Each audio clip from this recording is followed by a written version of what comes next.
Hello out there. Welcome to the Dark Roast Nerdiness podcast. I'm your host, Wolf, as always. We decided to go ahead and do a special show this Saturday to kind of get us back on our normal 2-week rotation where we would have been when everybody took their break for the Airsoft event. As you can see by the title, we made it to episode 30. Yay, we made it past the 25 curse, where most shows actually fail out, falter, and die. Is Funny dead or just offended? We're going to get into it. We got two of our members of the panel tonight. We're going to welcome in. We got the Magic 8 Ball joining us again, and we got, as always, Walrus. Shark was going to be here, but he got sick, so he's out asleep.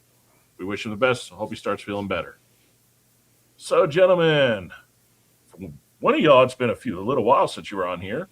Walrus was on here last week. So we got kind of a short recap this time. Only 1 week of shit to kind of get through.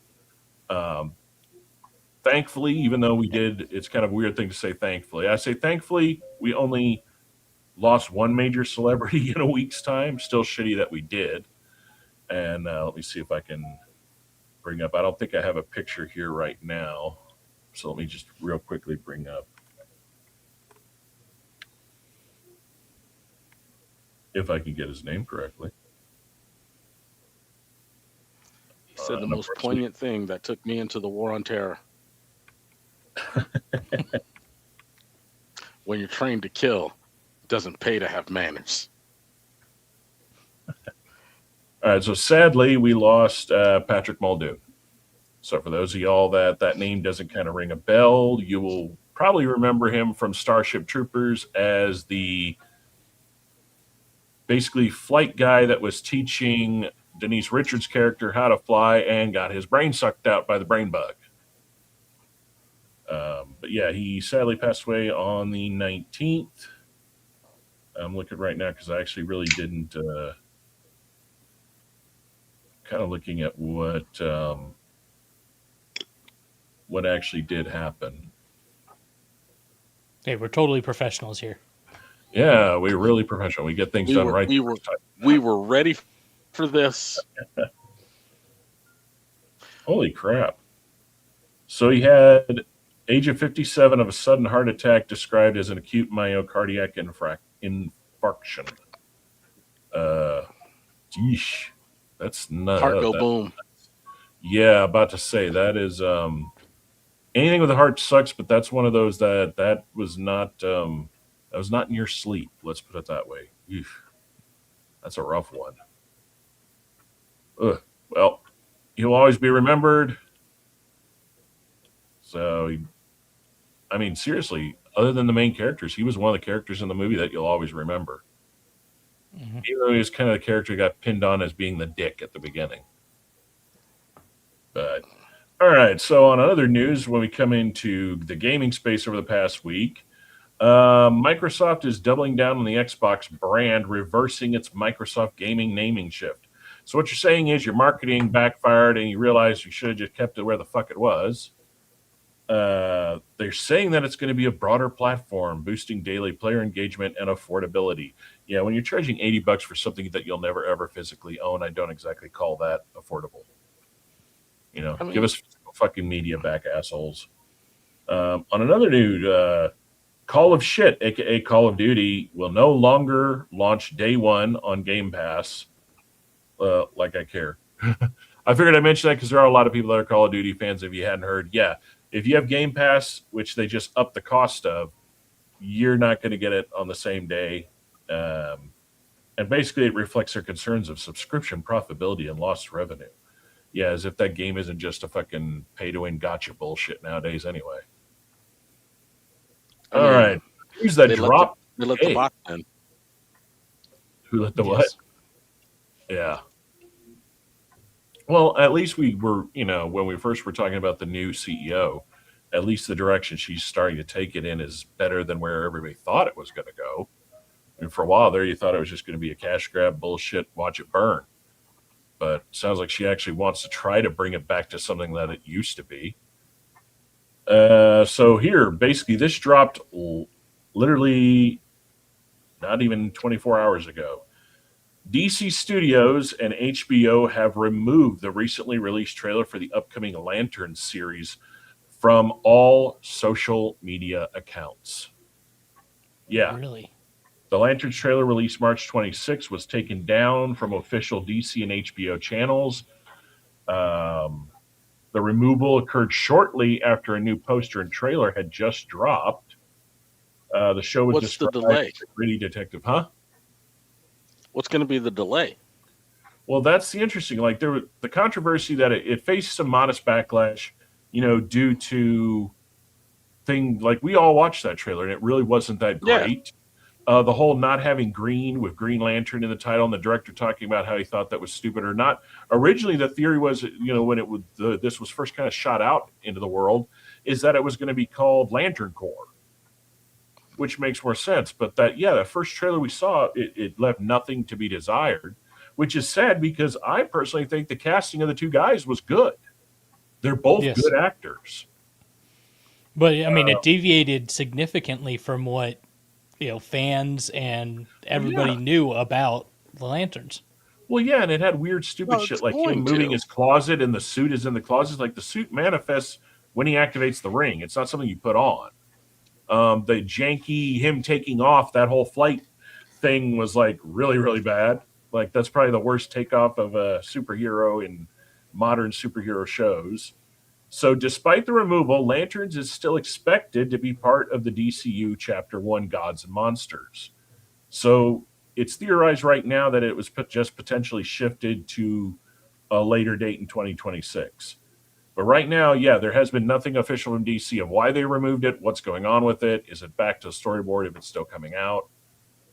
So that's kind of the earliest fast-dropping news, and that's pretty much, thankfully, everything that happened there this week. We didn't have a whole lot.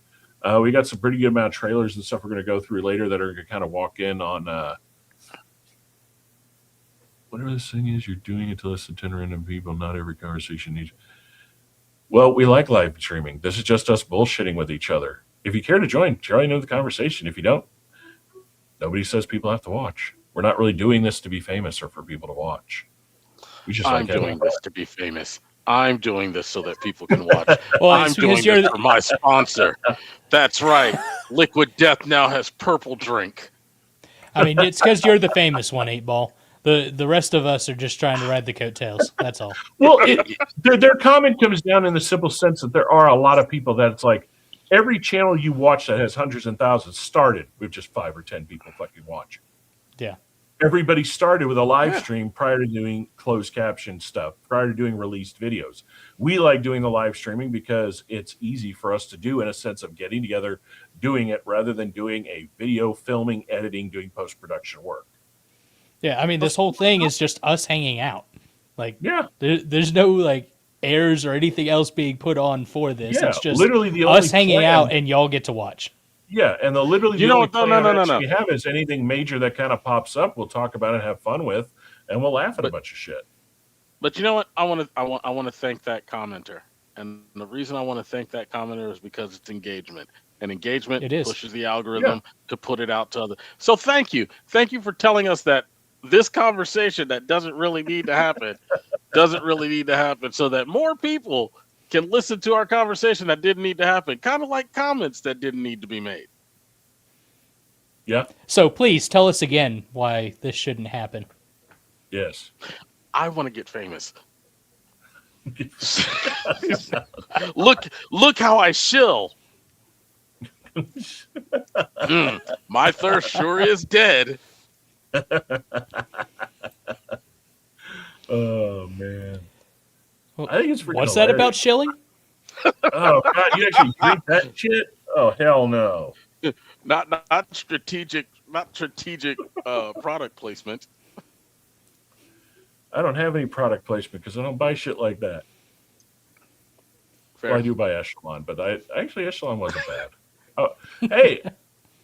Okay, let's put it this way. You have energy drinks out there. You have hydration drinks out there. You have drinks that try to mix the both.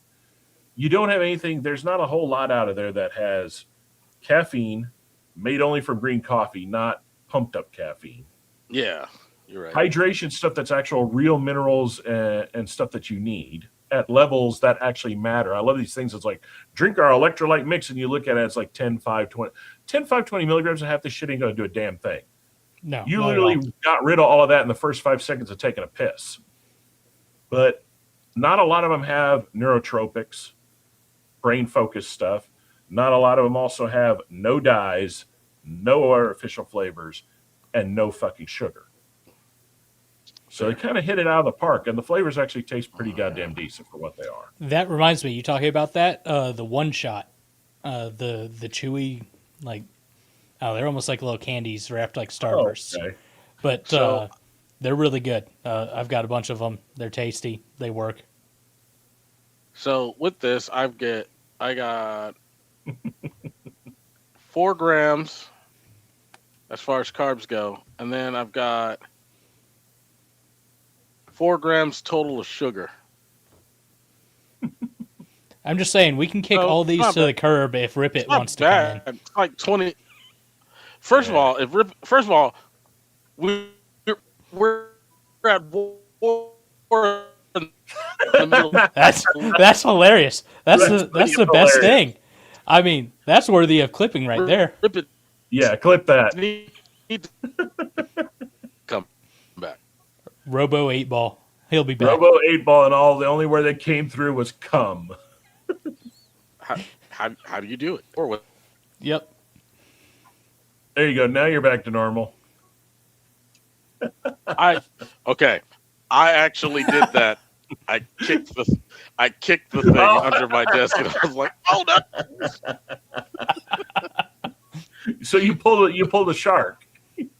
You kicked. Yeah. You almost nuked your own connection. Yeah. Oh man. Yeah. The second I kicked it, I was like, "Shark me." Yeah. Is Funny dead or just offended? We all kind of wanted to discuss. There's a ton of good comedy movies, or hopefully good comedy movies coming down the line right now. In fact, we've got a few new trailers that we're going to watch in a little bit that kind of are of some comedies. But it all poses one question that I kind of had, and we kind of talked about off to the side and wanted to do a show about, which is, can we get comedy movies and shows back to where comedy used to be? Or is it completely dead? Because if any of these movies bomb, that's going to kind of solidify that the old style of comedy isn't at the point where it can be done yet, or it's dead permanently. I mean, I'll argue that it died, or it was dying due to Adam Sandler, because he was just pushing out the same cookie cutter thing. He used to be funny on various things because it was new or we had nostalgia for it. But then he just kept trying to push the same shill. I disagree with that in the sense that hold on real quick, Abel. Adam Sandler's comedy always only catered to a specific crowd of Adam Sandler comedy lovers or people that were really, really fucking high all the time. It wasn't to the general comedy. It wasn't like, you want movies that hit comedy notes. You're talking things like The Hangover. Came out of nowhere. Nobody knew what the fuck it was. Or Tropic Thunder. It was so outlandish that it shouldn't have worked, but it was crude, it was funny, and people still quote it to this day. Adam Sandler, if you think about it, only has maybe 3 major characters from his movies that people can quote all the time. Other than that, the rest of the movies, people know they're funny, but they never had that impact of longevity of people watch them once a year, or they share it with a friend, that friend raves about it for a week, like, oh God, I've never laughed so hard I pissed myself. They were just good for what they were. They were kind of like, and I hate to put this in there because it is a really good series, they're like the Clerks films. They're great for the people that get them, but the average lamer that gets it, they're going to laugh a little bit, but it's not going to hit the same. It's not mainstream comedy. The only reason Sandler got seen as mainstream is because his movies sold so much that it basically punched way above its weight class. And I think it was just because it was perfect timing. He was at that height of, he was part of that last great SNL crew. It did help. I mean, if you think about it, Happy Master Productions only got started because of people like Warren Michaels saying, give this guy a shot. No. I get where the money moved around behind the scenes in order to give it the home that it got. His class was all right. And even out of his class, if you look at a lot of the comedians that came out of it, there are a lot of good comedy writers.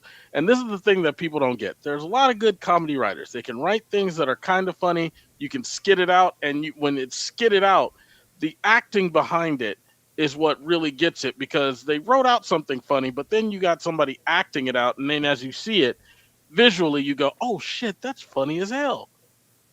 There are a lot of good comedy writers, and there were a lot of good comedy writers on that team, but there weren't a lot of good comedians on that team, because a lot of them would do stuff and it was kind of funny, but it's not repeatably funny. Yeah. Like, so I don't want to get into a diatribe on that, but it's one of those things where it's like taking kind of that direction. A prime example was one of the people they let go. One of the best stand-up comedians of that era of SNL was Norm Macdonald. Norm Macdonald was already known before SNL in the stand-up comedy world. Like, he wasn't majorly big, but he could sell out whatever little venues he went to. Like, the actual people of that space knew him.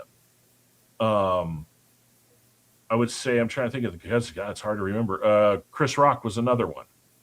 God, it's hard to remember because there were like a bunch of people that kind of floated in and out of that era of SNL too, that weren't mainstays. My main thing is, tell me a quintessential Norm Macdonald joke. And this is me knowing that Norm Macdonald's funny. I've seen his stand-ups.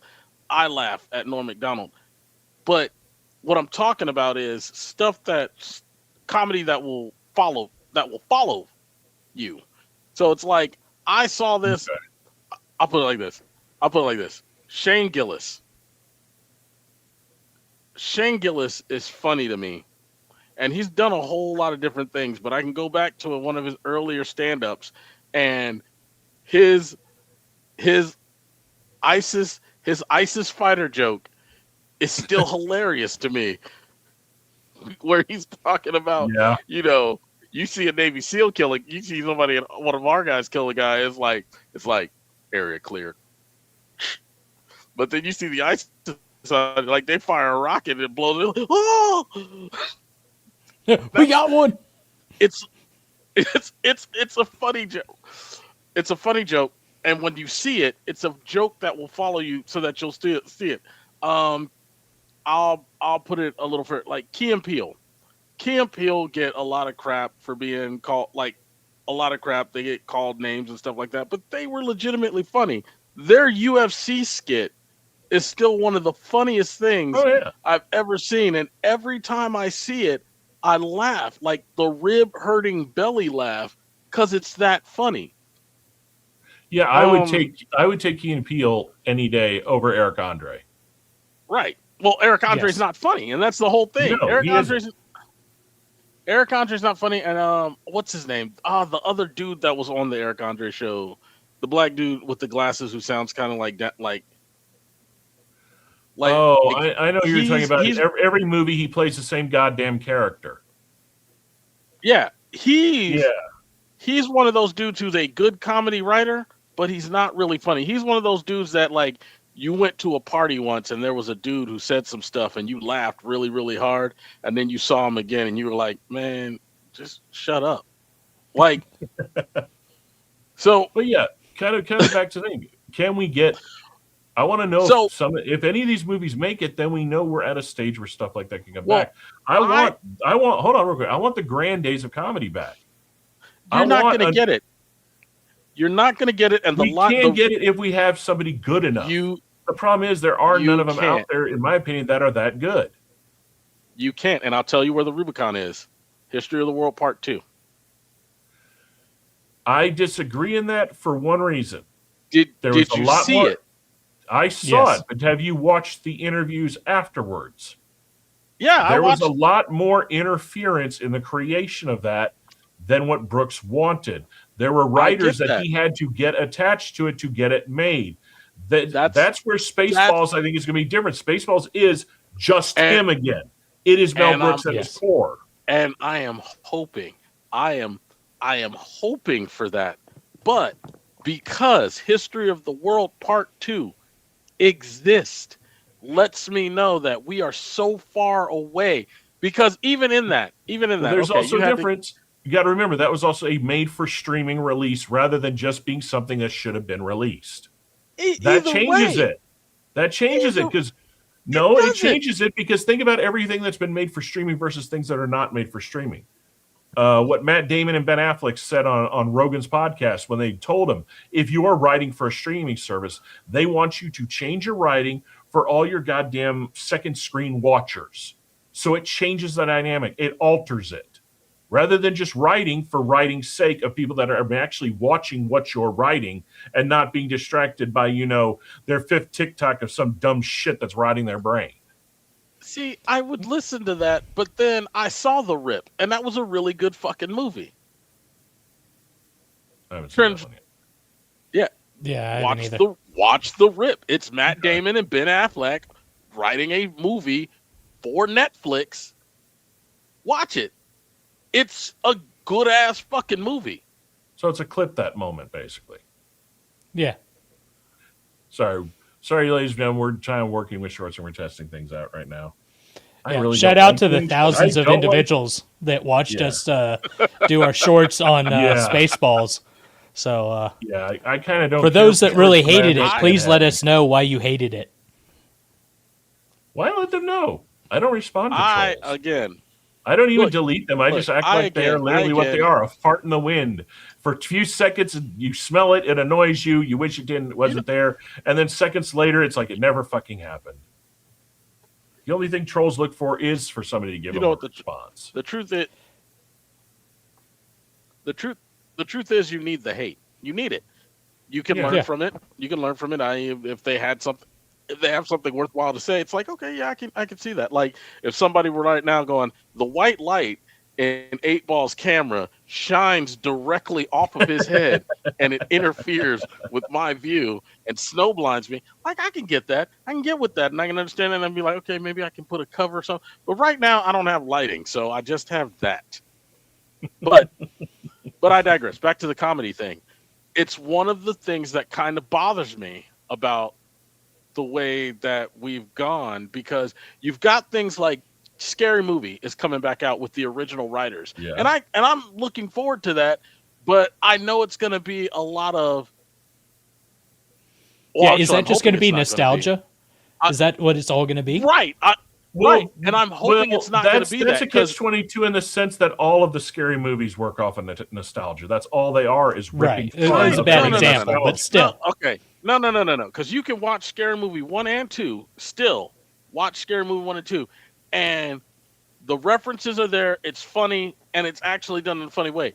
Watch any of the other Scary Movies, and with the 3 out of the other ones with the suck. 2 out of the 3 directors or whatever, they suck, and they suck because the minute the Wayans brothers were not a part of it was shit. Well, it's the same people that went in and did like Epic Movie and Meet the Spartans and all this other stuff. Horrible. It's like all those movies were literally fart. It was potty humor. It was humor for tards. They didn't understand. The Wayans are kind of tardish in their humor, but they're also got a lot of shit that. Well, no, they didn't. In the know, you're not going to really get the reference that's in it. They didn't understand the satire with cultural reference. It was like they're like, "Oh, this was funny. We'll throw this in there," and it's like, it doesn't keep.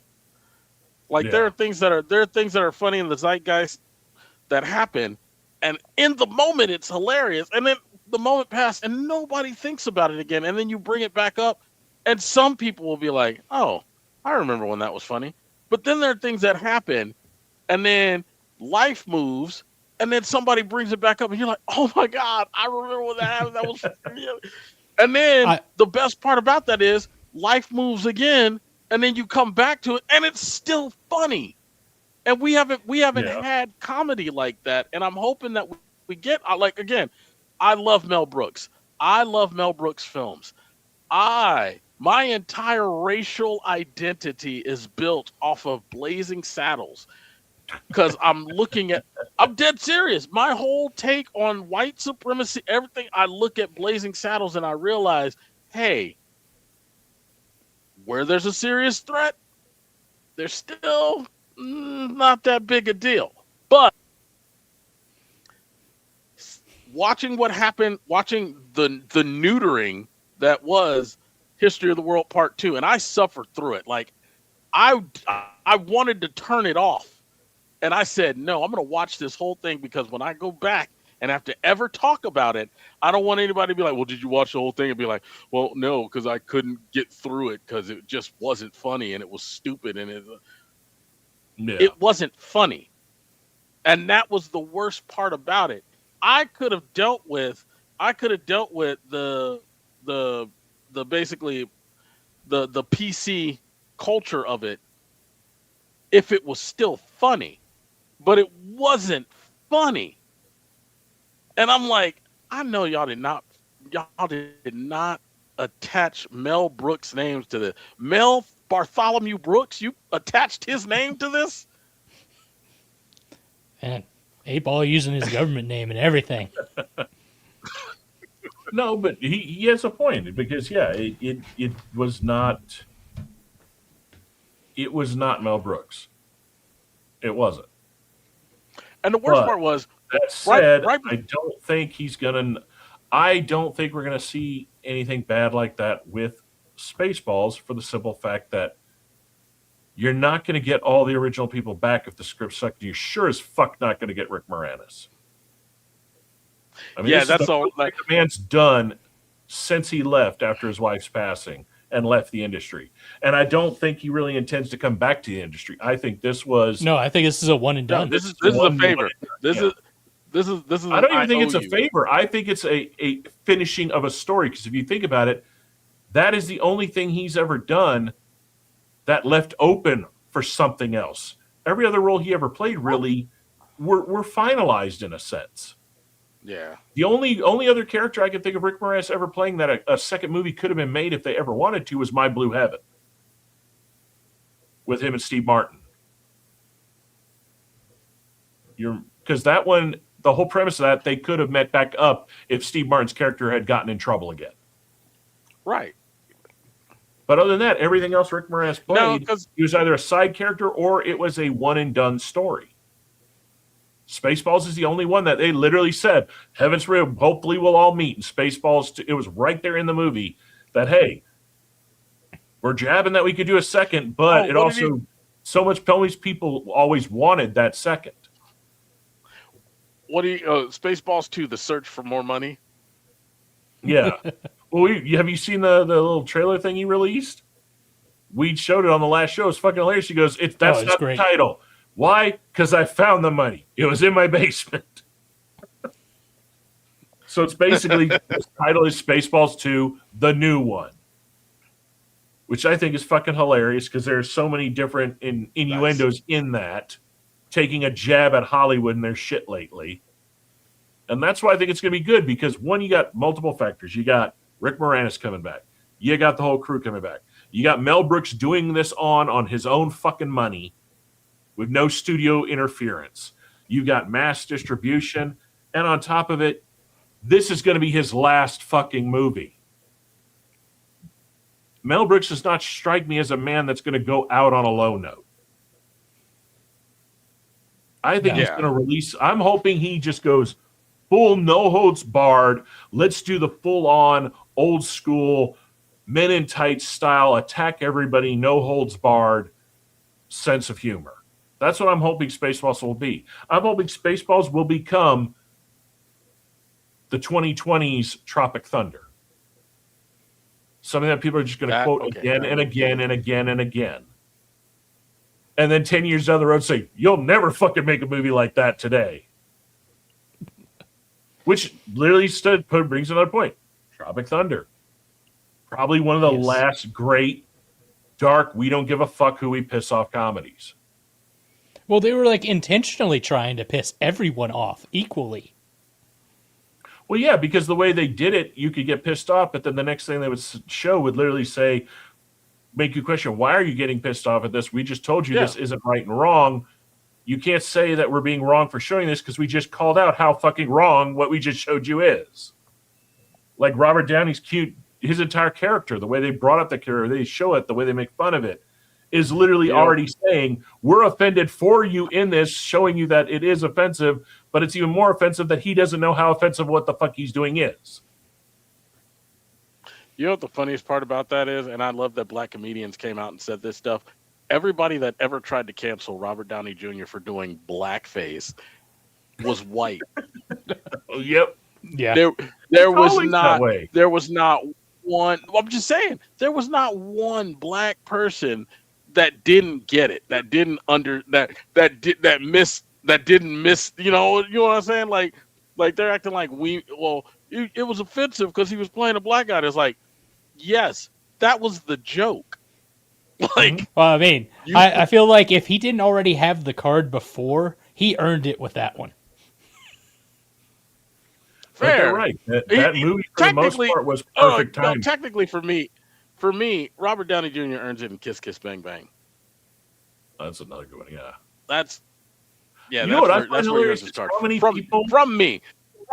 Robert Downey Jr. I know nobody's ever going to send this to you, but Robert, look, Mr. Junior, you mind if I call you Junior? Junior, JR, look, you have a free N-word pass from me. Just me, nobody else but me. Clip that. Clip that. I still think it's hilarious that how many people have seen Tropic Thunder, and it wasn't until the credits rolled did not realize that was Tom Cruise. Yeah, that one was one that got me. I literally I had to go back and watch it and stuff like that. But do you know what's funny? Well, you know what made people question it, right? The prosthetic work on his fucking hands were so realistic to make them that big. Yeah. Like, how that movie did not get some award for the fucking makeup in it is ridiculous. Like, did not win just even a nomination. It should have been nominated because it was everything they did was so fucking good. It was a comedy movie. Comedy movies, sci-fi action, and like horror movies usually get snubbed. And with the exception of this year, where you had Sinners and everybody else coming in, like that's just how it's been. Yeah. Well, I mean, I guess it just goes to show that, you know, when you make a movie that doesn't take itself too seriously, but just serious enough that you don't go full word we can't say on YouTube, then it actually makes it a good watchable show. Well, you also it also comes down, if you notice, the ones that are great that have done that, they skate the major issues in a sense of that isn't the main subject of the film. Like if you go too far into the realm that where it can be considered a dark comedies never ever see any acolyte or really get major traction. They become cult classics spread by word of mouth. One movie that I love that it blows my mind how many people have never seen it. Cable Guy. The reason a lot of people have seen Cable Guy. This one's a different one. This movie, a lot of people don't know about it. A lot of people have never heard of it. A lot of people, if they've heard of it, have never watched it. And it's because the premise of it was so damn dark that they didn't know how to market it. When theaters showed it, they didn't know where to put it or what to tell people it was. Is Death to Smoochie. I mean, you want to talk about heavy hitter, Danny DeVito, Robin Williams, Edward Norton. Yeah. I mean, that was an amazing. And it was a good-ass movie, too. Fucking movie. I mean, I've never seen any movie literally even take that idea or retry to do that idea of showing kids television network, like kids' day shows, as being that sadistically dark and fucked up behind the scenes.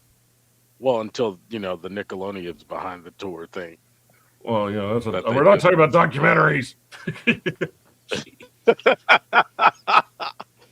I will say one thing. After watching that, it made me rethink that there were a lot of those shows when I was growing up because I was in the early teens when those shows were, being centered around people a little bit younger than me. But I watched a lot of my friends, took care of them growing up. So you're kind of forced to watch some of those shows, or visiting friends who had kids and their kids were watching those damn shows. And there were a lot of moments that I remembered after watching that documentary that even I would sit there and look at my friend and be like, That's a lot of feet. There's something about that makes me uncomfortable in the sense that that's not centered towards kids. That's toting a line that shouldn't be crossed in a show like this. And now after you watch the documentary, it's like, yeah, now I know why my stomach turned at a few of those scenes, because yeah, it was pretty fucked up what they were filming and doing. The hidden innuendos that were in there should never have been in there. Especially with, my God, the amount of shit they made Ariana Grande do. Yes. Well, I mean, oh my God. I mean, we can just name one of them, iCarly. But iCarly, and the worst offenders was iCarly and was it a show? Was it Victoria or something like that? It was a single girl's name. Oh, Victorious. Yeah, Victorious. Both of those had the and in the documentary, that's a lot of the ones where they clipped a lot of the worst scenes. But yeah, Ariana Grande, man, the shit that, and then people wonder why she's so goddamn theater kid fucked up now. Because she was a Nick kid. That's it all. Yeah. No wonder she's looking skinny and doesn't want to eat. They made her jerk off potatoes. I think she's auditioning for Jack Skellington. No, she took the Ozempic train to level 10 instead of taking, the bypass at 2. Still doesn't admit her freaking, her and that other chick on the Wicked tour, that their whole acting was just off. Like, not the acting in the movie. Like, when you see them in interviews, that was just like, oh no, yeah, no, the stocky, they were being controlled, abusive, weird, culty. I mean, they were being puppets. They were being 100% controlled, without a doubt. Well, the question is, I still think Arriva was the one doing the controlling. Because if you see, there's too much shit about her where someone would bump into Ariana, man, she'd turn into this, like, literally, like, the L word who wears the docks. Let's put it that way. Yeah, well, that was, the whole thing was weird. After I look at it like this, and this is the one thing that I always agree with when it comes to celebrities. I mean, there's a lot of stuff that I disagree with, but this is one thing that I agree with. Celebrities are people, and regardless of how you as the consumer of whatever the media was that you saw seeing that person is still a person. And you going, oh my God, it's you, and then running up and grabbing someone. You can't do that to normal people. Well, yeah, but like I'm saying, the situation I was referring to wasn't someone randomly grabbing her; it was literally passing on a red carpet. Oh yeah, when they got bumped into, and she kind of that was. But no, that's also kind of goes to the same thing of like the allure of Hollywood that's losing it is the fact that, think about it, we didn't know much about these people personally because you only saw them in the random little tidbits in interviews, and now thanks to social media, we see them all the time, and you realize how attention insufferable most of them are. Well, kind of, but it's like I'm looking at it as I'm at work, and somebody keeps bumping into me. Like, I'd get touched out too. Like, I'd get to a point where I'm like, hey, or say excuse me. Yeah, but when where it goes too far is in the same subject of the same people is when you're sitting there doing a press junket and one person's getting a little flirty with the person who's interviewing them, who is getting a little flirtatious, even though it is very clear that the male who's being flirtatious doesn't date women and is known for never, ever dating women. And the person next to you watching this flirtation just starts digging their claws into you and pulling you closer. No, that's some abusive shit right there. That's control. Yeah, and that's what caught people off guard. People started noticing that. It was just like, this is not normal in any level. But you're right. No, people have always forgot that they're just people. I think when I used to work at the security circuit and I got to meet a lot of these people, I think what always blew my mind is how they would react when I would first meet them, and I'm just talking to them like I would talk to anybody else. Because you're right, on the reverse end, all they get is people doing that. So a normal conversation, someone not spazzing out and losing their shit, is refreshing and calming. To actually finally, oh, you're just a normal person treating me like a normal person. Thank you so damn much. Yeah, hey Paul, even though you're a I will say worldwide famous celebrity, you are just a person. Get it right. He's magic. I will say this. They're like two celebrities there's one now. But there were two celebrities that I said that if I ever met, I'm definitely gonna like geek out. There's no way I could control it. One of them was Prince. He died, so I'm never gonna have to have that. But the other one's Samuel L. Jackson, because I ride with Samuel L. Jackson all the way back to Coming to America.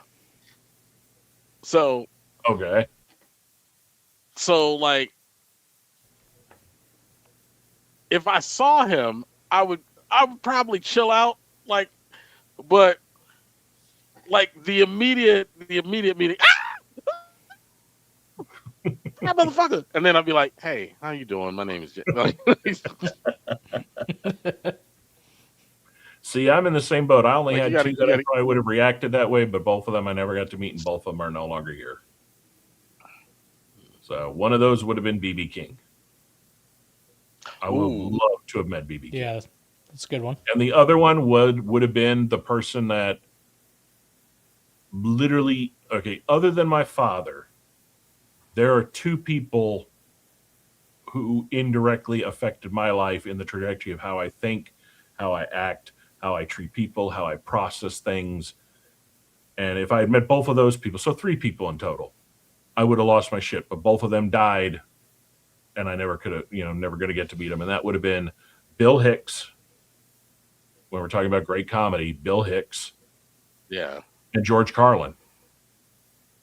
I would have given anything to just sit down and have a 30-minute conversation just picking that man's brain. Hey, because Carlin, it blows my mind how many people are going back and watching not his comedy, but his TV interviews from the early 70s. And every fucking thing he was trying to warn people about when it came to the fucking government, when it came to censorship, when it came to corporate control, is everything that has happened to this day and is continuing to happen. Because people don't seem to realize it. What makes great comedians are 2 things. One, you got it wrong. They're not comedians. They're the philosophers of their day. They just use humor to get it to sink into your thick skull. That's their medium. And second, they are normally the most tragic and broken people you will ever meet. Which is why, again, they do it in humor, because it is the only way that they can get past their own pain. And they, knowing that pain, don't ever want to see other people go through that level of pain. Like, I was watching the documentary that just dropped recently, the Robin Williams one. And when, he ended things, it didn't shock me when that news hit. It hurt because that was a great comedian. He was a funny man. He was a gentle, kind man. We'll never get one like him. Never met him had a bad thing to ever say about the man. Even when he was, on his, I've been on Ye for 3 weeks running up the rafters, he was still a good person, which is a hell of a rarity with that drug. I know firsthand. Yeah. Well, I saw the special. I did not realize that he had been misdiagnosed for 2 years. Yeah, that was the thing that got me. Like, his level of Parkinson's that he had was already in the stage that he was about to literally not be himself in his own body anymore. And that I can understand. That is a hell I would not wish upon anybody. Not at all. So now it makes even more sense of why he did what he did. It still sucks that he did. And it really sucks that with that much money and that much that much world renown, you got the shit luck of a dumb fucking doctor who missed that shit for 2 years. Which doesn't shock me with the shit I go through every day. You better, okay. PSA to everybody out there. If you internally are feeling something in your body is off, and we're not talking you need to be a woman bullshit. We're talking physically. You're like, I'm tired. I'm this. Your body. You know how you are supposed to feel. And you know something is off. Don't go to your doctor, and when they're like, oh, well, it could just be. No. Drill into that fucker. Something is not fucking right. Yep. Run Stop more it. goddamn Get some help. tests. Yeah, do that. Drill it. Don't say no. Do not let them win in that argument. I am a living point of that. For 2 years, I kept telling my doctor, something's not right, something's not right, something's not right. Finally, what happened? For 4 months, ran a spectrum of big tests. What happens? Oh, you need to go see an oncologist. I was right that something was not internally working right. Don't ignore how you feel. Ignore your intuition. Best way to describe it. How many of you have been driving down the road and instantly you get this gut? I should take this exit. I don't know why I should take this exit, but I should. And you don't, and you get stuck in a 2-hour traffic jam. Your body does not fucking lie to you. There. PSA for the month. Just because your doctor's good, if you feel something, doesn't mean you always got to take the yes from them of that. You don't need that extra round of tests. And case in point, Robin Williams, seen a second opinion. He might have gotten treated sooner, might not have gotten as bad as he did. And who knows, the man may still be here. I mean, Jesus Christ. God, I just drew a blank on his name. Holy shit. Michael J. Fox is a living example of somebody who caught it soon enough, got treatment, and even though it is progressing at a rate to where he can still, every once in a while, come forward, act, and do what he loves to do, and still be around people and spread the message of getting treatment and finding a potential cure for what he has. That's a good, simple example of someone who caught it right, caught it at the point, didn't listen to doctors, got better and got second opinions, got better doctor help. So, now on that note, back to comedy. Sorry for the preachiness, people, but it infuriates me so much when I hear people that I meet every day, and they're talking about, yeah, I went to my doctor, and yeah, they just told me change this and change that, and I look them right in the eyes and say, no. If you're still feeling that, go back to them and drill it into them. Even if you have to pay out of pocket for that fucking test, do it. Because the longer you wait, more than likely the worse it's going to get. I mean, Christ almighty, when they found mine, my counts, okay, I won't go into specifics, but for most part, the normal count of what I'm talking about is supposed to be what is known as 5,000 parts per million. That's your normal operating range of what I'm talking about, of what, I'll just say it, your normal white cell count, 5 million parts, 5 parts per million. Mine, when I finally pushed it and they finally ran the longer tests, mine when we started this whole journey, what was it, 8-ball, 3 years ago now? Yeah. Like that, yeah. Mine was at 93,000. My body was producing so much white cells that they were literally attacking the internal organs because white cells are great. They're smart. They're like, woohoo, infection, go fight. Defend the system. But when there's nothing to defend, then they're like, me need to pokey sword in something. Ooh, liver, pokey. Because they're dumb. If they don't have anything to destroy, they go after things that don't need to be destroyed. So, but yeah. I would never say that they were like Marines, but would you say that they're like Marines? I'm not going to make that joke. As the veteran here,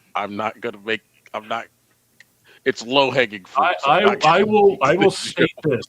When it comes to the ones I grew up around, the ones that I worked with around at Black Rifle, that generational gap, no. The ones in the last 10 years I've met, kind of. Yeah. I've met a few recently that are younger that I'm just kind of like, what happened? Like, maybe we need to go back to the days where they beat the shit out of you in the bathroom? I don't know. We need more Arlie Emerys in the training, please. Oh, sidebar. If you're looking for something to watch, Boots. Okay. On Netflix. That is on my watch list, and there's also what's this one? Boots. Is that the documentary on like getting into basic and all the other stuff? No, it's not even the documentary. It's an actual show. Like, yeah, it's a show. Okay. Yeah, I've got that one. I've got that one on the watch. I got the Hulk Hogan documentary just because I'm curious to see what it says. If it says any history of other wrestlers, I don't remember. it's kind of, for me, it's a nostalgia watch. I want to see the faces in the history of, like, okay, I remember that fight. I remember that growing up. And a really good one. The documentary on Fukushima is goddamn good. Like, yes. My God, the amount of captured video that they collected for that. I remember when that happened, just seeing like the photos of the plant and the one where reactor number 3 blowing. But no, this literally shows you the tidal wave going through the town, like the level of destruction that you get a full scope of how fucked the cascade of that situation was. The thing about Fukushima is people don't like. I know, like time space kind of gets weirded out to life, but they don't understand just how recent that is. Like, not to mention how recent how life is growing back there again. How literally every step that they took and the recleaning and the reconstruction efforts, if everything had gone catastrophic as it could have, the fallout of that would have wiped Japan off the map. Like, that said, Chernobyl times 10. That said, nuclear energy and this is my soapbox, nuclear energy is the cleanest and safest energy that we have. Yes, but you got to remember, that's also because people don't understand the two. When it comes to Fukushima, also, when it comes to Fukushima and it comes to Chernobyl, you're talking about older designed nuclear reactors. Everything now we have is modern nuclear fission. Yeah.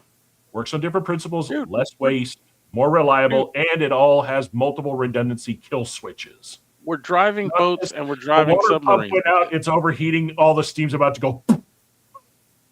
So. Well, look, we're operating deep sea vessels with it. We're operating surface vessels with it, certain aircraft carriers, and I'm not doing this OPSEC, but we're using nuclear energy to power things. And then A-Ball, did you kick your internet again? Yeah, no jiggle the puck. People aren't. I might have. Hold on, let me double.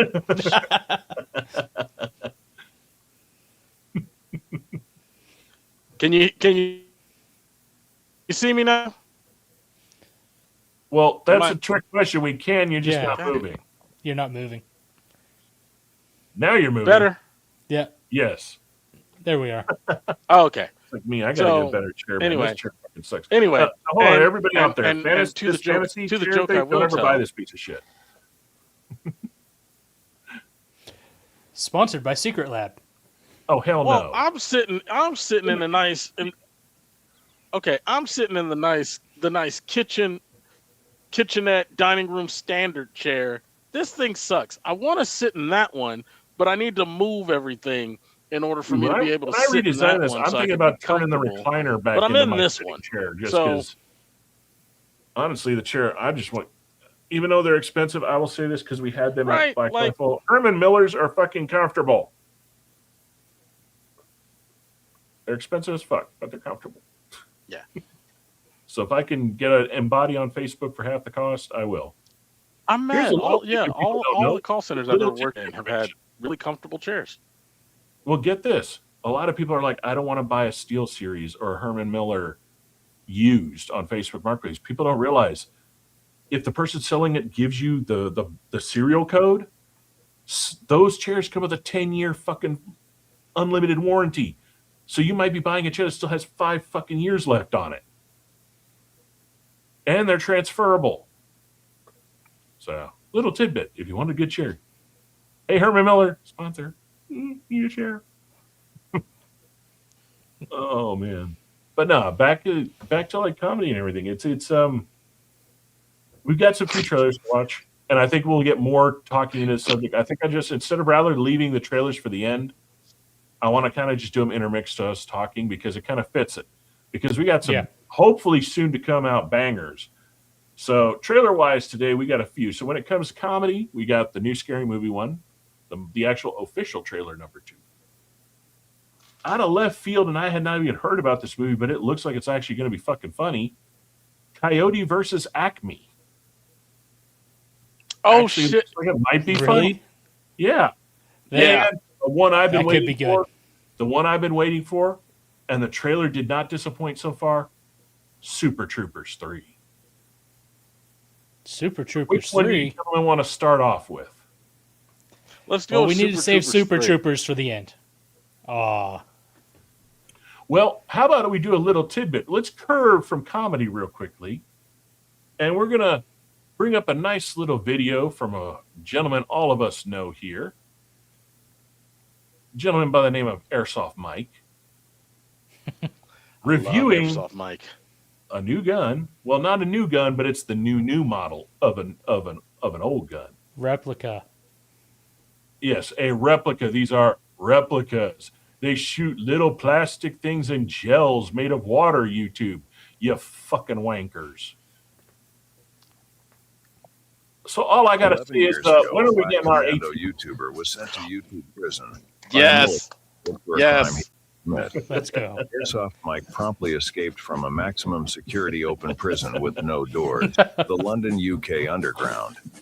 Today, still wanted I don't by know the if this Cocoa Melon the government. gas blowback. Airsoft They Mike do have an survives as a AEG, soldier of then you can get it off the Octagon. If you have a problem, See, I haven't if watched no one it else yet, can so help, I have no clue and if which you can one find this him, is. maybe Yeah, you can me hire either. I was going to save it for us today. Airsoft Mike.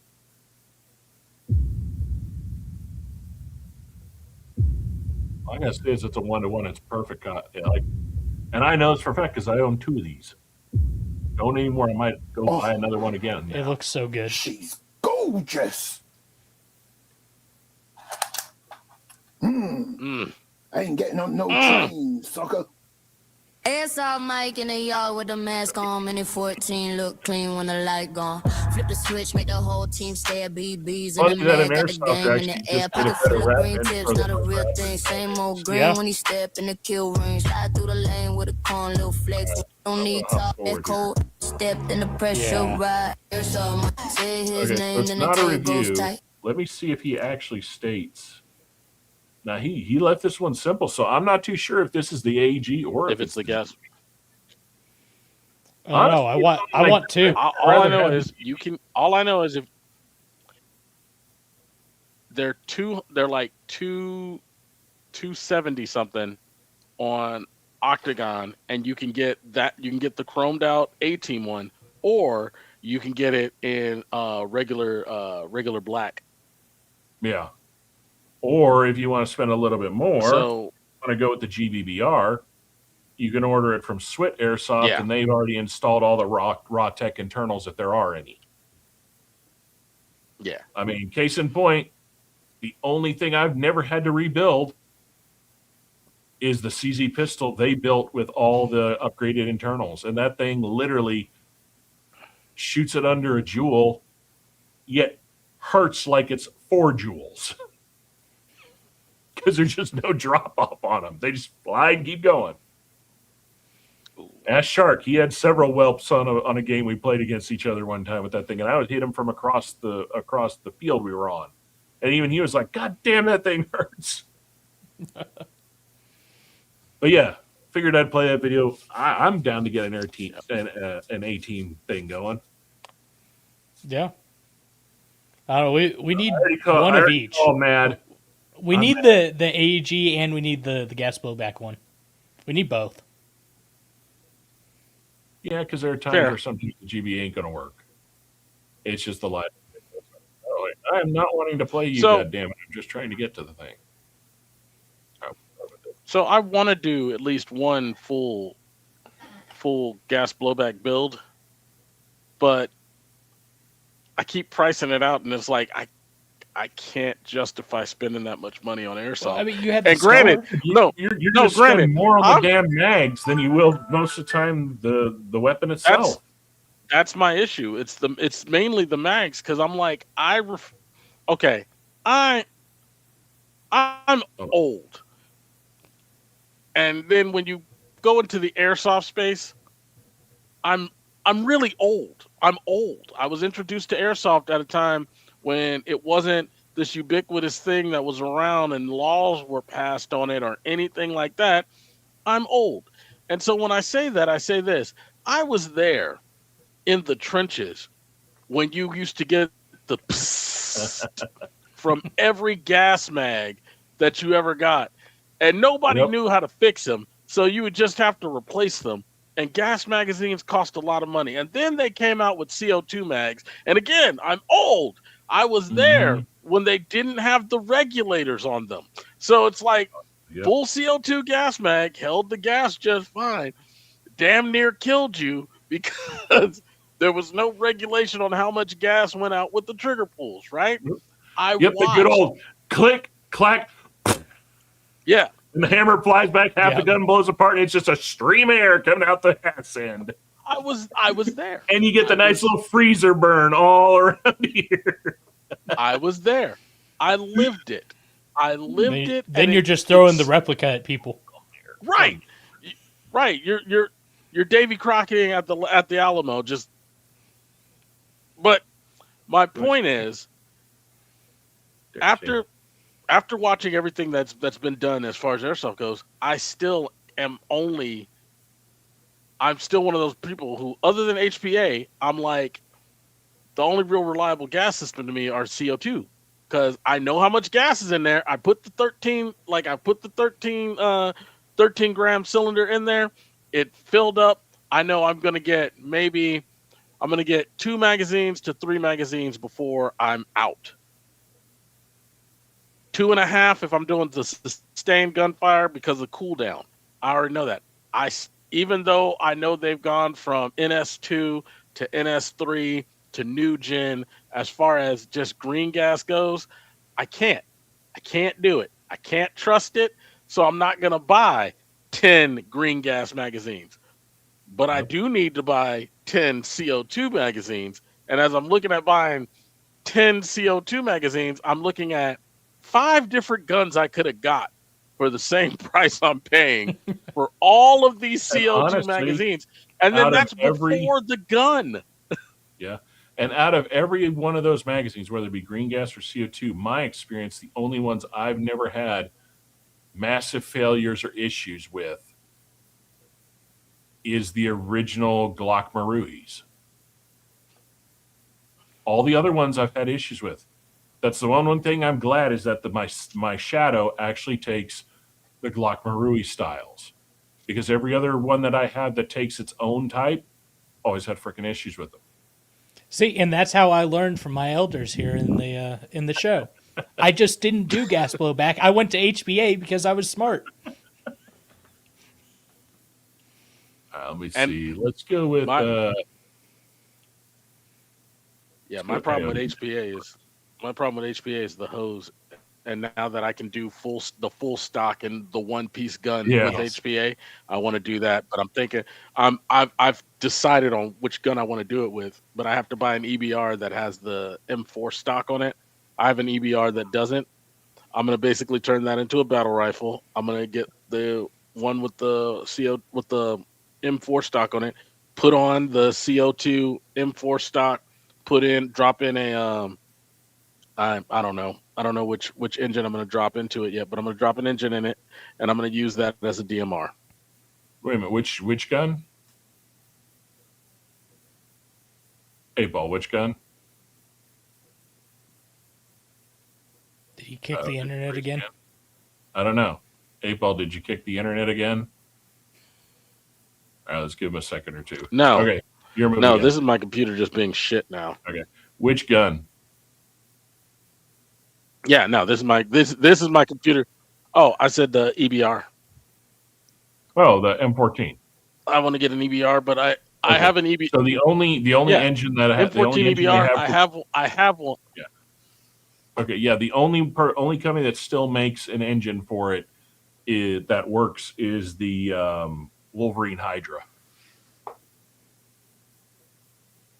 which works because I don't mind dropping the Hydra. I don't mind dropping the money for it. It is an in-tank system. So, all right. So we got. Let's see. Yeah, let's do Coyote versus Acme. You ready? Ready. All right.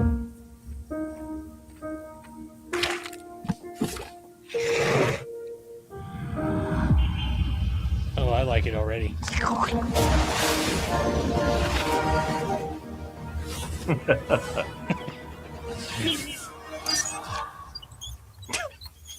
Perfect.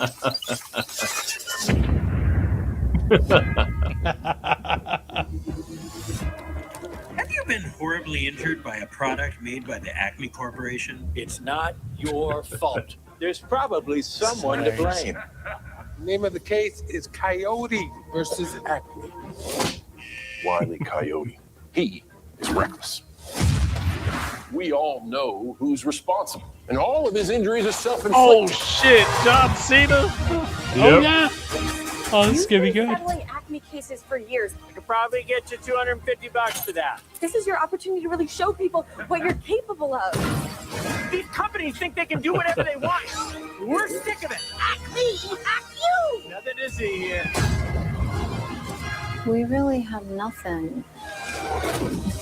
We both know it would be very unpleasant if anything bigger were to become public.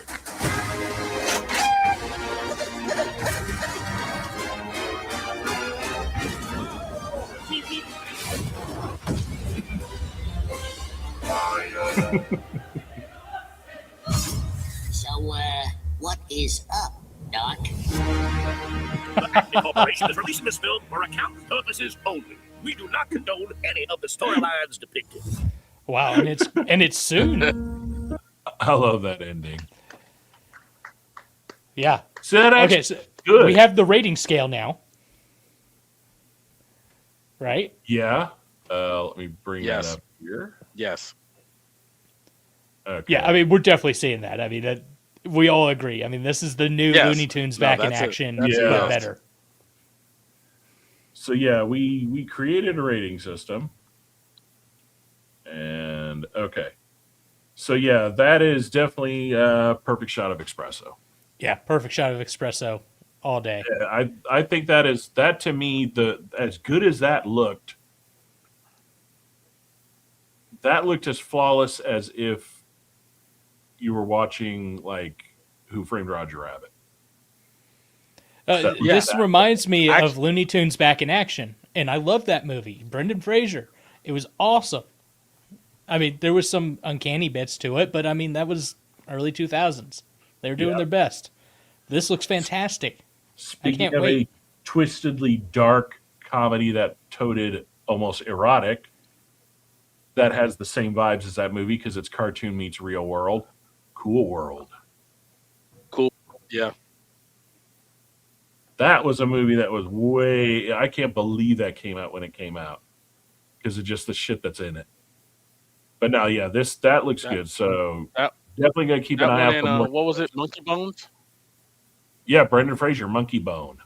Yep. That was actually loosely based off of, I think Monkey Bone started out, if I'm not mistaken, as a comic that you could only get at head shops. It was an underground comic. Kind of like the Max and all of those at that time. They're all weird fucking underground comics. All right, so first comedy one, other than Acme, let me see here. Let's see, where should we go? I don't want to do all the comedies together. So we're going to hop into a non-comedy trailer that I know all of us are looking forward to.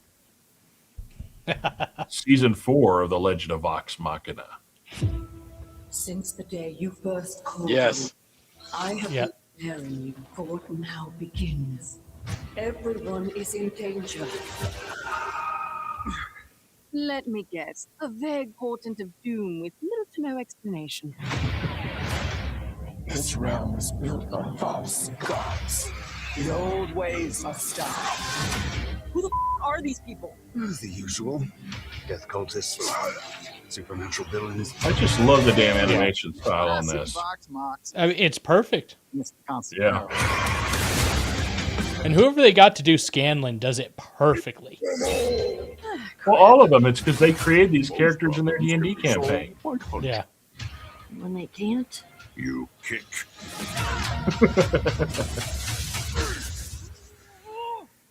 Oh, I could get used to this.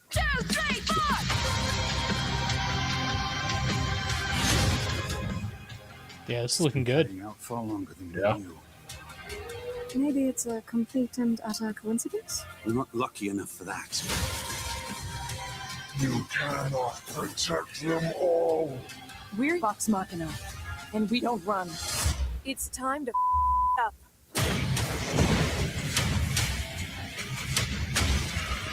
What the? Doc. In the span of 24 hours, you've caused unfathomable amounts of property damage and confronted a lifetime of internalized parental issues. Welcome to Vox Machina. Oh. I don't know. It looks good to me. Every season has been really good. It really has. So was the Mighty Nine. I like the Mighty Nine too. Is that one also on Amazon? Yeah. Drop PTO and just during season 2.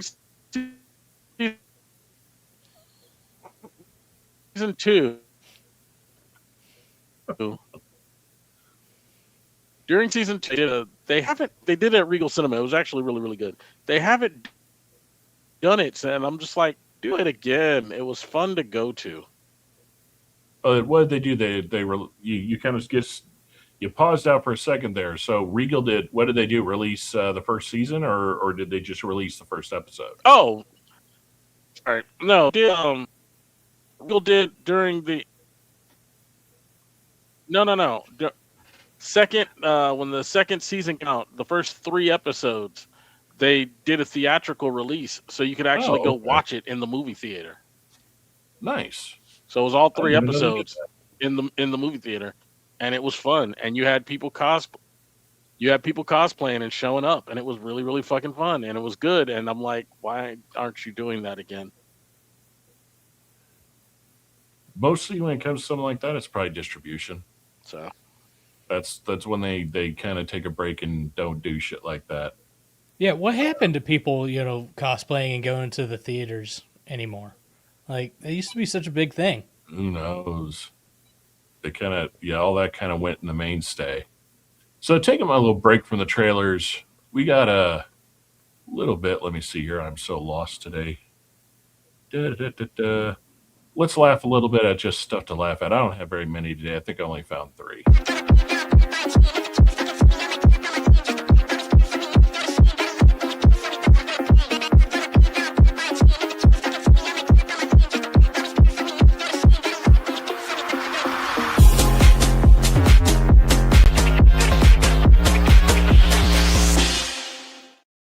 All right, here's our first one right here. When you visit a museum and you see the computer you used in elementary school on display. That's a good one. All right, coming through on your end, 8-Ball?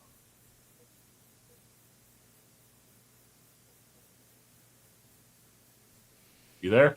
So 8-Ball has dial-up, just like when this thing came out. Yeah, I can see.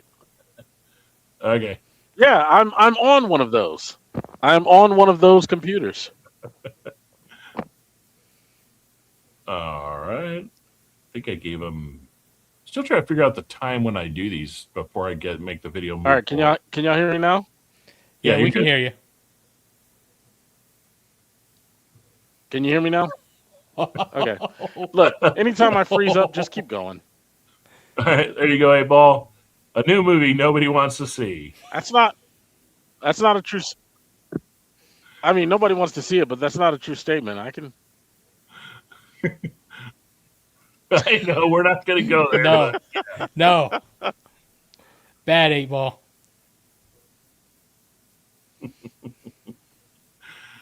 Stop sprinkling. I'm just saying it's not a true statement. You're smelling like Victoria's seafood. Ugh. Ugh. That's the only one. I think. But yes, it's funny how sometimes my feed will show. I'll have shit that I'm having to dig through of which ones do I want to show, which ones don't want to show. I can save these for the next show. No, when we're only doing this once every week, I got those 3, and that was it. The rest of them were just dog shit. Except for we can't use my algorithm. That wouldn't be allowed. I did get one that was pretty good. I just didn't have time to show it up here. So it said, so this was from basically a far right thing, go figure. But I thought it was pretty fucking hilarious. It says, Hey, morons. They were not illegal strikes on Iran. They were undocumented, so it's fine. The missiles self-identify as care packages. Wow. Well, first of all, that's pretty funny. We're in an active conflict with Iran, so it's not that the missile strikes are illegal. It's I don't want to get into it because I'm torn between military pride. I'm torn between my Saiyan pride and, also being a terrible person. So, all right. Well, rather than jump into the next comedy one, we got this one. Oh. Uno mas, thanks, Ed. Seem a little down, Johnny. Dude, the more they show this in Street Fighter, both were looking better. Yeah. And we were worried. We didn't know if this was going to pan out or not. No, this right here, this trailer alone is just showing it's going to be a fight, and fight. I mean, it's really giving us what we were asking for with the first one, and the first one was good. Jax, Sonya, Sindel. Whoa! Fight! Raiden, Kung Lao, Shang Tsung, Baraka, Quan Chi, Scorpion, Bihan, Kano. Let's fucking go.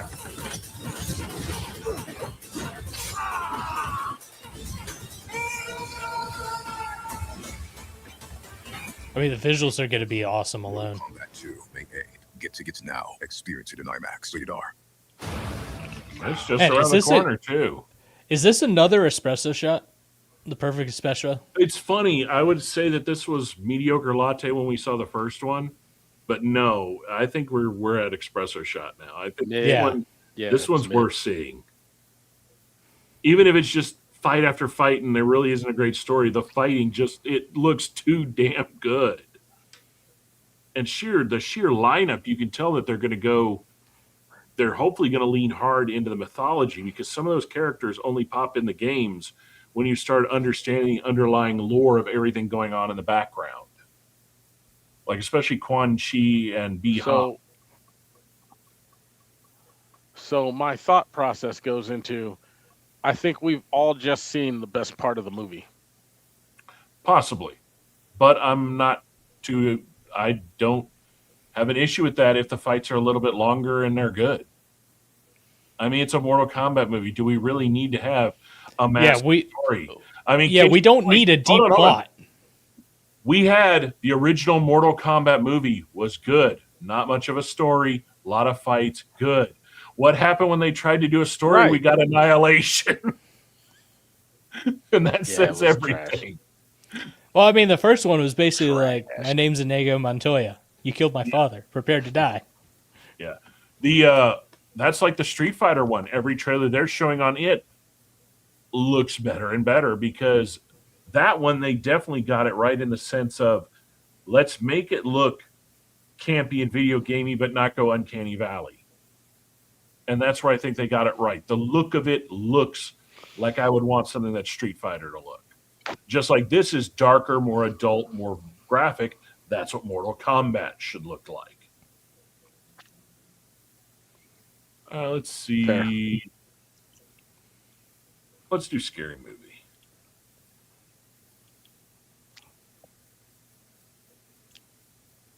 All right, this one was the most recent one that dropped.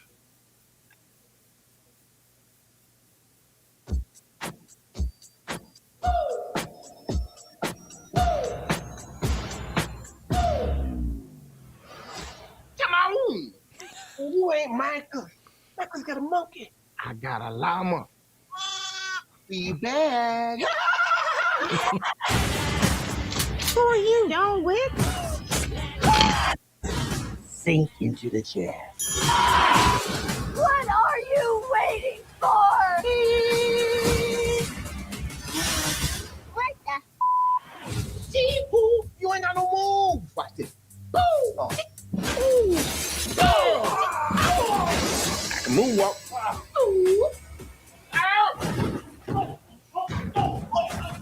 Okay, that was pretty fun.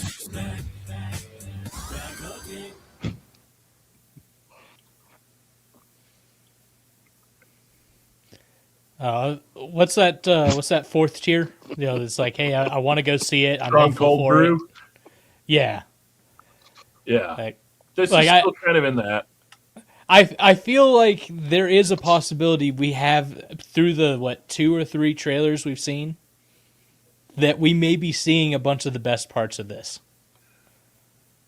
Not all of them, because, Maybe, yes, but I think maybe there's a chunk no, that we've been seeing. Even the original first 2 scary movies, the trailers leading up to it, you thought that, and then you went to the movie and realized they really and then only you got the actual story. What the best shit was.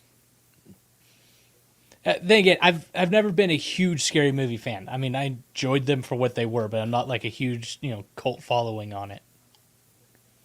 Yeah, like Apo was saying, it's true. The first 2 are worth watching. The ones after the Wayans brothers left, it after they were not in control of it, it wasn't worth it. It was done by the same people that were turning out every type of make fun of a parody slop piece of shit film that were never fucking funny, that were all straight to DVD. Well, hell, back in then, it was straight to VHS releases at Blockbuster. Well, okay, so the difference was they would take something. They would take something from pop culture, and they would allude to it to make the joke about it. Then what the other directors were seeing were, oh, we'll just throw anything in there from the pop culture, and instead of it being an alluded to joke to make fun that fits into the movie, we'll just shoehorn it in here, and the people will think it's funny because it's a joke. And it's like, that's not how comedy works. Yeah, and Scary Movie, when the first 2 happened, was literally a parody in and of itself of every black exploitation horror film and every normal major produced horror film at its day, with little bit of twists of basically the Wayans making fun of themselves of their other projects. So it was this whole ecosystem of the Wayans brothers. The other movies, like the one, what was it, where they were making fun of the 300, you'd have this whole thing about 300, and all of a sudden in the pit they're kicking Milli Vanilli and a bunch of, it was trying to lump in everything with just that underlying, and that's why it never worked. It had no world building to it. It was just slop after crap after crap after. It was literally basically TikTok previous to TikTok. I'll keep it straight with I'll keep it with the scary movies, right? Okay, so the scary movies were coming out, right? The ones that the Wayans brothers didn't have anything attached to it, right? They made fun of 8 Mile. They wanted to make fun of 8 Mile, so they had the white dude rap, say the N-word, get thrown out of the club. Yeah, it was stupid, and it was stupid. It was a stupid shoehorned in joke. Okay, cool.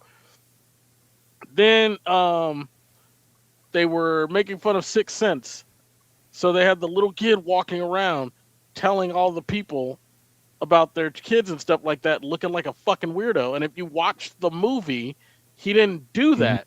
So it didn't make, I mean, it's a joke about the 6 Sense, but it ultimately doesn't make any fucking sense. You're just saying 6 Sense, here, this is me. Making fun of M. Night Shyamalan Signs. So the dude goes down to see his wife in, like, crushed into the tree and stuff like that, and then you want to go, okay, well, we'll go ahead and throw in the sex jokes. So you won't remarry without me, right? Ooh, I can't hear that. What? Yeah, no, it had no cohesion to it. It was just randomness thrown into shit that didn't mean anything to itself. Right. It was just random. It was. Not to mention, none of those movies had any type of actual story plot to the movies themselves, where scary movies actually had an underlying story arc that carried over. The first and second scary movies, it was a cohesive movie, and then they just had jokes there. Yeah.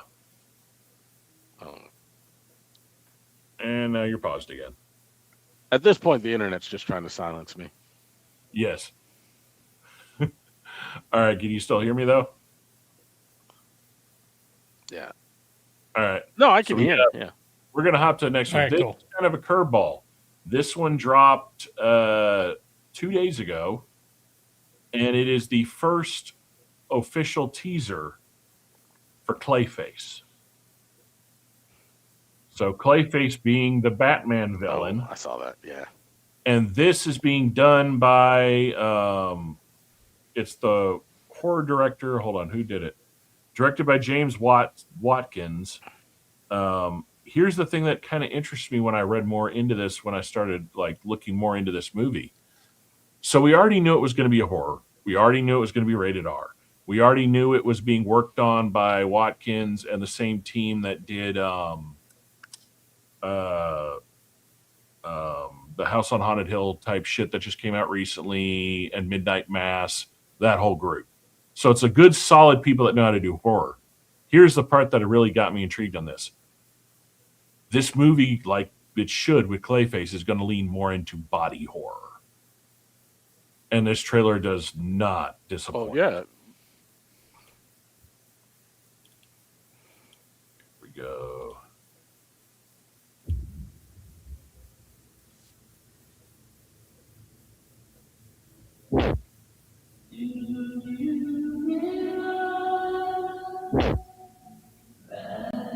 You can tell just by this, they're already going in. I hope they're really staying true to his character in the comics, because he was one of those that actually ended up being kind of a tragic villain. Because he was an actor at the head of his game, and then due to an accident got his face horribly fucked.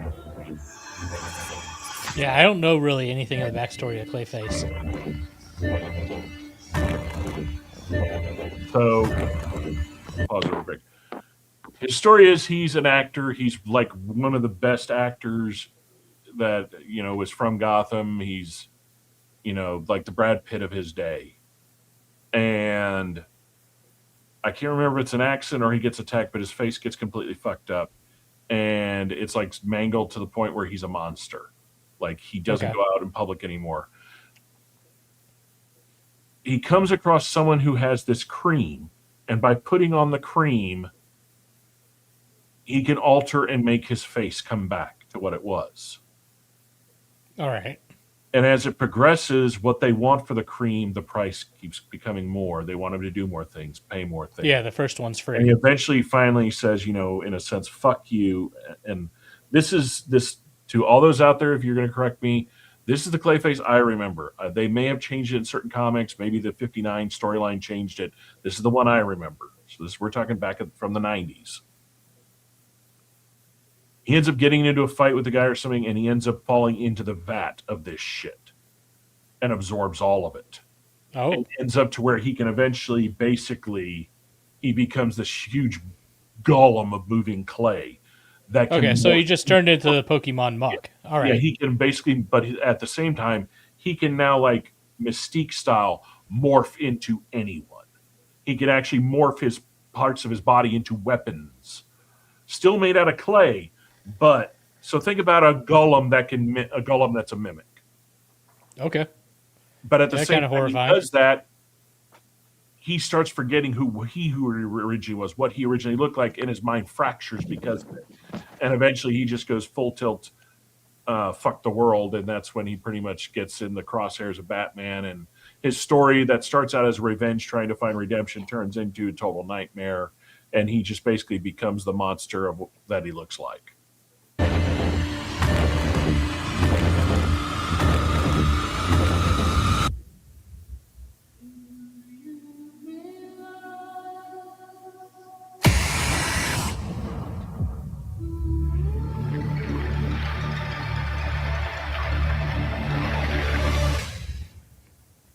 And I love that it's an October release. Yeah, I honestly don't know what to think of it since, I don't know the background really, other than what you just told me. But from what I'm seeing, this is mediocre latte right now. Once we get a full trailer and more backstory on the storyline that they're doing, once more comes out, I have a good feeling it'll climb up our rank. At least for me, the rankings. Right now, it's in the middle because that's a good teaser, but there's still a lot left up to question. See, I'll be all for it so long as they're still going to continue to stick to the story, right? Stick to the darkness that is DC, which it seems like for the most part they have been doing recently. Sort of. Ish. Anything that James Gunn didn't touch has been that way, but everything else. They didn't do the Marvel thing to it for the most part. Look at how much the marketing for Supergirl has kind of and halted. Yeah. Dude, the last interview they had, the last press junket they had with her and Momoa, they literally hung them out to the wolves. Neither one of them had a question any of the and answered anything that they were being questioned. That shows either someone who's ever running their marketing sucks, or they have slowly lost all faith in it being as big as they were hoping it was going to be, and now they're just running through the paces, get it released. If it sucks, we can write it off. Yeah. Sadly. That's what it's looking like. We've been in here with this, and the press correspondence dinner has been going on, and apparently shots were fired at the correspondence dinner. Nope. I don't have correspondence. The one at the one up in DC, the one that the president was at. They had him evacuated and everything else. I don't know if it was an attempt on his life. I don't know if it was just somebody shooting at one of the. So a U.S. Secret Service agent was shot in the protective vest. Let's see, that was a minute ago. That's being reported. Hold on real quick. I got one that was, that's a watch live. We really can't do that because do not show anything from any news going on this right now because they're copyright strike happy. Yeah. I know. I'm just, that's why I'm just letting that's why I'm just kind of going the cliff notes of what I've got here. All I'm saying is there was a shooting that I don't have any detail. There was a shooting, and as of now, they have a suspect in custody. Whether it's the actual individual or not remains to be seen, but that's what's going on here.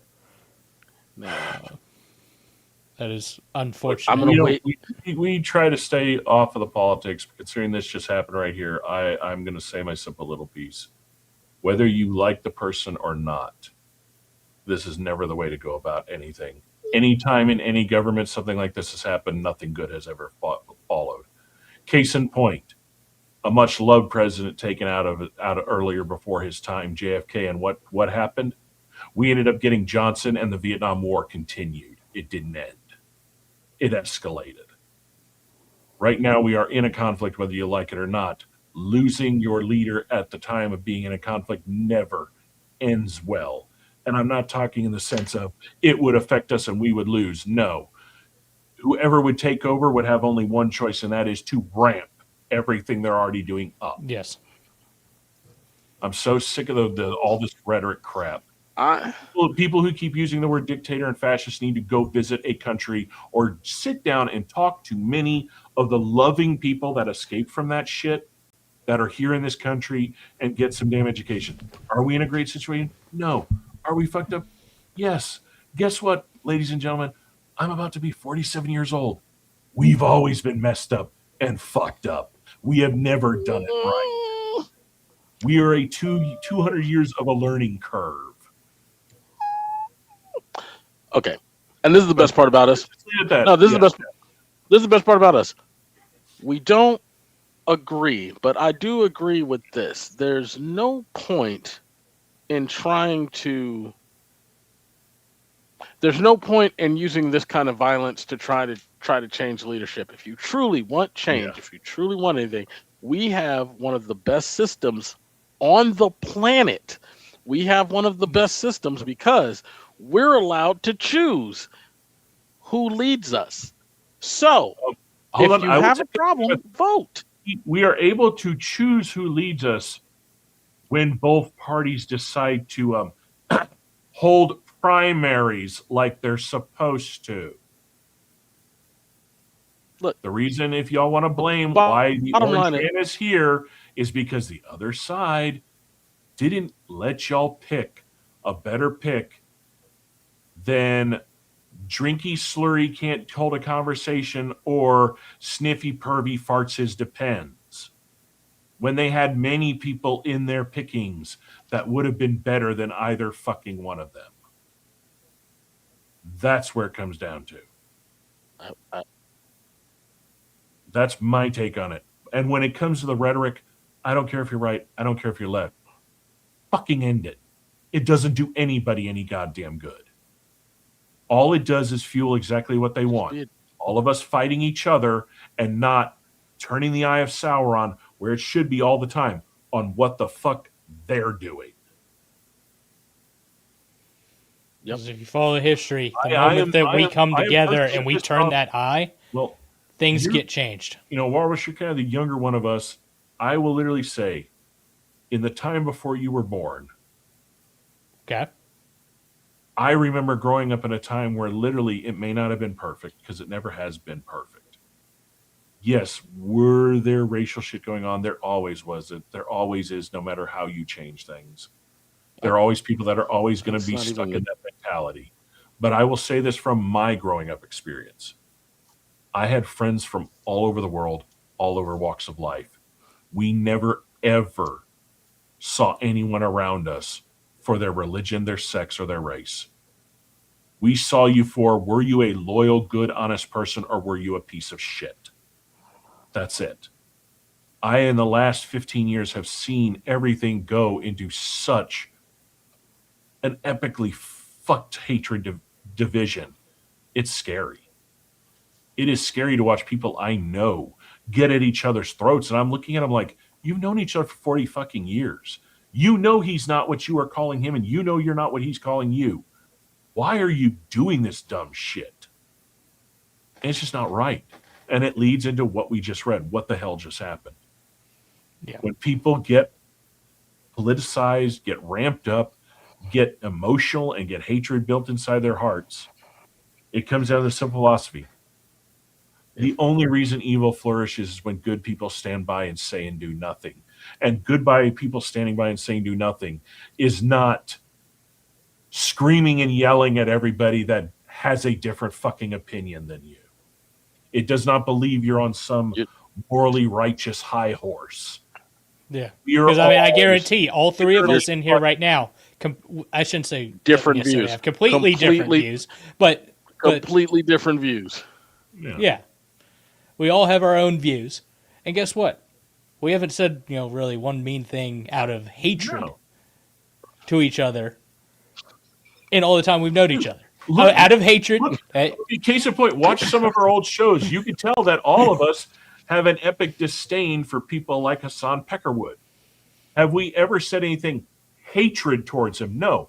We have called out things we dislike about his reprehensible, violent, ugly behavior.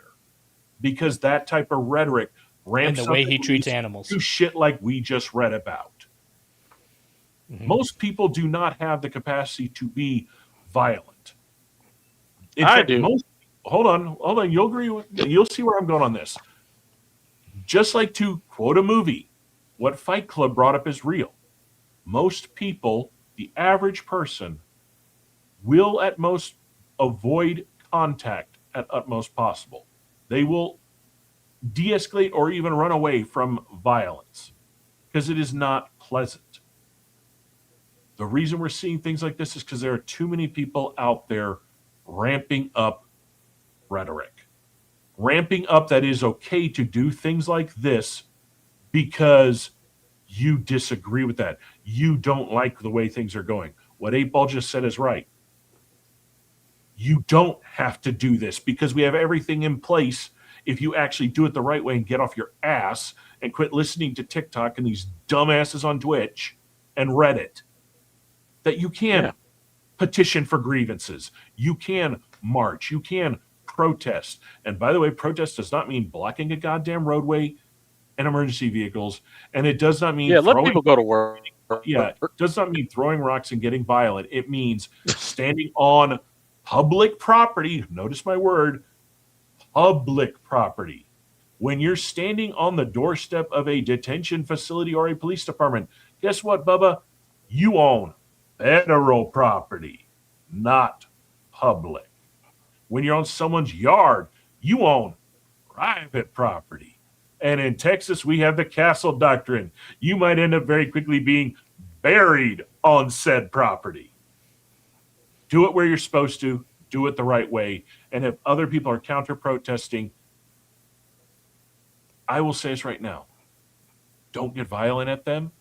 because that's also their right. Well, not only is it their right, but I love how these people that think they're so morally right, superior, don't realize by attacking and saying something mean to those other protesters. Look at it this way: you have now, if you think they're so beneath you, you've now lowered yourself to their level by doing that. Be the better person. Hell, if you sat down and talked to them like human beings, you might actually change the opinion on some of these people. And not a lot of them, but some of them. And again, again, I'll point out 3 different points of view. I'm a firm believer in sit down and talk to the people that you don't like. And the reason you sit down and talk to the people that you don't like, why you want to know why they don't like you, they'll tell you. Mm-hmm. But I digress. Sometimes truthful words are not. It's one of those things where I'm going to wait for more news to come out. Yeah. Yeah. And on that, I'm going to wait for more details to come out.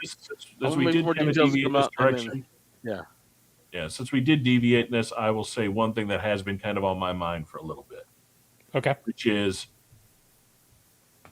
for all these people out there that have this grandiose dream, even though it's not a bad one, of having fully paid government health care, having fully paid government grocery stores, having all this stuff for free, I will hark back to the greatest thing that a president said, even though he is not as great a president as the right has always toted his ass up to be. When you think of the government having that much control over where you get your health, your food, everything, the greatest thing Ronald Reagan ever said, the most terrifying words to ever hear, I'm here from the government and I'm here to help. Don't trust them. Why would you trust the system you supposedly don't like to provide you with your needs to survive? Do it for you. Do it for yourself. I mean, Jesus Christ, if some bumfuck inbred 9 times over, only 2 teeth are in their mouth, retard in Appalachia can live off the grid happily, all of us can. It's not that difficult. You know, turn off TikTok, go to the little place, share his library, views. pick up some books. I don't share his views of Appalachia. I believe all of those people are beautiful people, great people. I did not say they were ugly. I did not say they were ugly. Keep just. They are very smart individuals. Just keep your lore monsters and every. We lost it. I don't want to fight skinwalkers. I don't want to fight. Yeah. All right. So, yeah, I'm like 8 Ball. We need to know more about what's going on this. See, you lost me. You what now? We're losing them to skinwalkers. Yeah. I'm going to wait more. I'll wait for more details. I'm going to wait for more. Yeah. The Appalachians will come for me. All right. So, back to a little bit of funny. Our final reaction for the evening. The movie I've been waiting for because I love the original and I love the second one. Even though we never did get Weed Fest, I'm kind of a little disappointed about that. We've got, here we go, Super Troopers 3.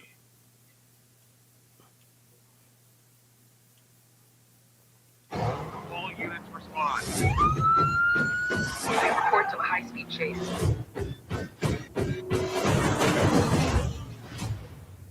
I give to you our first patrol car. Fuck electricity. Boom. Well. It isn't the old timers passing the torch to the new generation. You beat my rookie in a foot race? No ticket. Wait, what? 1, 2, 3, go! Immediately beats him. Hey, Thorny, we're super excited for your hot sister's wedding. To Rod Farva. Son of a bitch. Got a beer? That's my shirt. It's a good sex shirt. I got a Postmates delivery of 12 short and wide condoms to Rod Farva. Only 12? I guess I'll have to do. Here I come, babe. Come get your cream, girl. I'm gonna stop this wedding. Mom, Dad, this is Barbara. Oh my God, babe, you clean up great. I wonder if they have any white tea here. Oh, wait, that's me, Whitey. We do like racial humor. Who doesn't?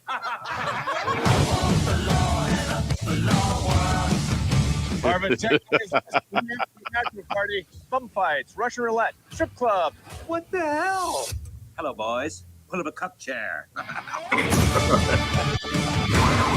back, turn it back. Tokyo Drift, motherfucker!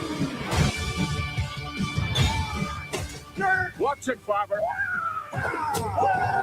Is it possible we're no longer the cool guys in our own story? Not a fucking chance.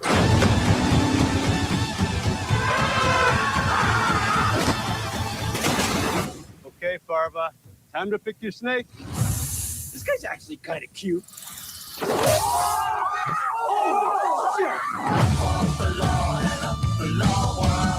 Since it's the neck, it's best to suck it out. Oh. Check it out. Barbara, that's my mom. Idiots. And clip that.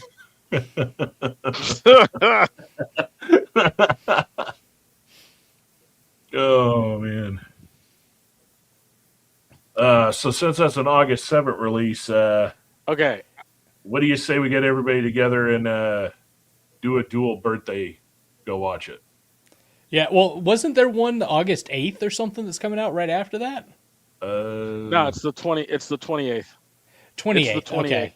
Yeah, the 8th one you're thinking of is I think Mortal Kombat is May 8th. Okay, that's really just around the corner. No, I'm waiting on the Odyssey in July, and then Epic. Yeah, they're making an Epic movie. Yeah, I saw that. Also saw some photos the other day. Who the hell was it? They're doing something with Mobile Suit Gundam. They're doing. Are they? Oh, I did see that. Yeah, it's the second actual live action. Well, yeah, they did a live action on Netflix. I think it's going to be the second. It wasn't live action. Season. It was 3D, but it was like 3D anime. It wasn't live action, but it was really funny. Oh yeah. The best. Okay, so the best part about that was they did it from the actual perspective of humans. So the Gundams, you know how when you watch Gundams you don't really get the gravitas of what a Gundam suit looks like. They filmed this from a perspective where they gave the Gundam the actual size. If you have not watched it, it's on Netflix. Watch it. Watch the new Gundam. It's on Netflix. It's still available. Go watch it. It is actually really good. It's I think it's like either 10 or 8 episodes. Yeah, okay, so right here, a live-action Mobile Suit Gundam movie is in development by Legendary Pictures and Bandai Namco Filmworks for Netflix. The production starting in Australia in early 2026, directed by Jim Mickle, who did the TV show Sweet Tooth for Netflix. Oh. So basically, official production began around April, so it just started in Queensland, Australia. The cast includes Sydney Sweeney, Noah Centineo, Shioi Kutsuna, who was apparently in from Deadpool and Wolverine, Michael Mando from Better Call Saul, and others. It's an original story, not a direct remake of the 79 series. Let's see. Movie is expected to be released exclusively on Netflix, so it's a Netflix exclusive. Jim Mickle is writing and directly, likely focusing on political tension and character-driven drama typical of the Gundam franchise. And that's about it. So they already started production. Huh. So that's something to keep an eye out for. But then again, I don't know. There was a time when I would hear live action and anime and Netflix, I would have been like, oh shit, this is going to suck. But now with One Piece and some of these others, it's kind of like they've kind of figured out how to do it right when they want to. So now it's kind of might be good, might be not. First trailer will kind of give us a clue.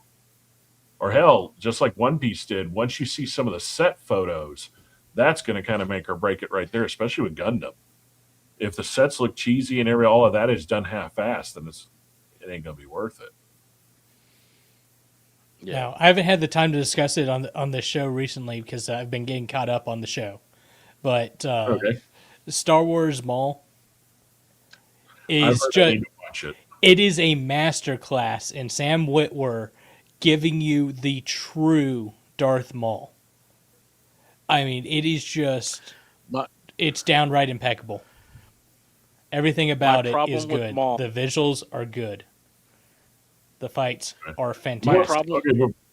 Go ahead, 8-Ball. Go ahead. My problem with Maul is the same problem that I have with most prequel things. I know where a story ends. Okay, I get that. And where's the time from? And as much as so, this is phase 3. This is while he's Dark Sun, right? No, it's afterwards. So this is basically between the time of the Han Solo story and when he faces Ahsoka in Clone Wars. Or is this after Clone Wars? It's after Clone Wars.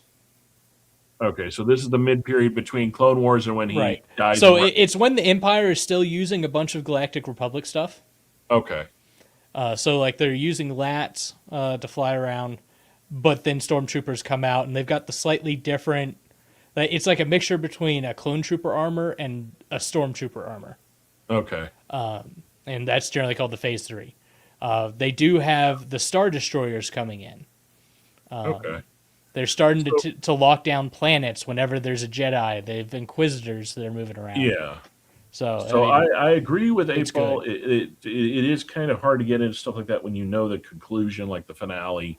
But at the same, I will say, if it's showing a lot of that in-between space that we never got to see a lot of things, and it's being done good, especially being Sam Witwer. And that's what this is.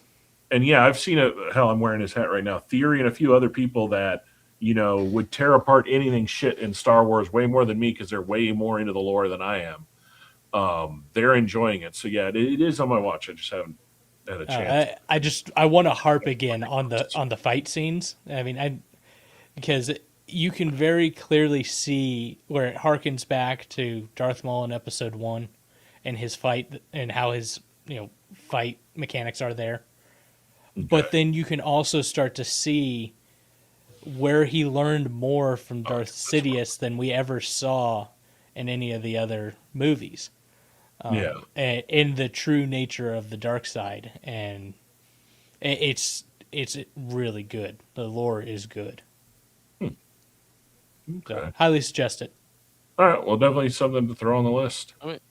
I mean, I'm probably going to watch it just so I can talk about it more. But yeah, I'm one of those people. I'm like, you can't talk about something that you didn't watch. But that's my ultimate problem with most prequel things. For most everything else, it's like if I already know where the story is going to end, it's hard for me to invest.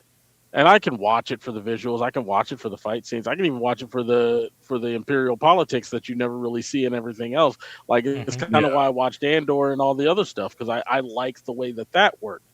But it gets hard for me to get invested in it because I know. Never mind. I'm not going to spoil it for anybody, but everybody should already know. But I'm not. Yeah. I already know the exact stop point for Darth Maul. Yeah.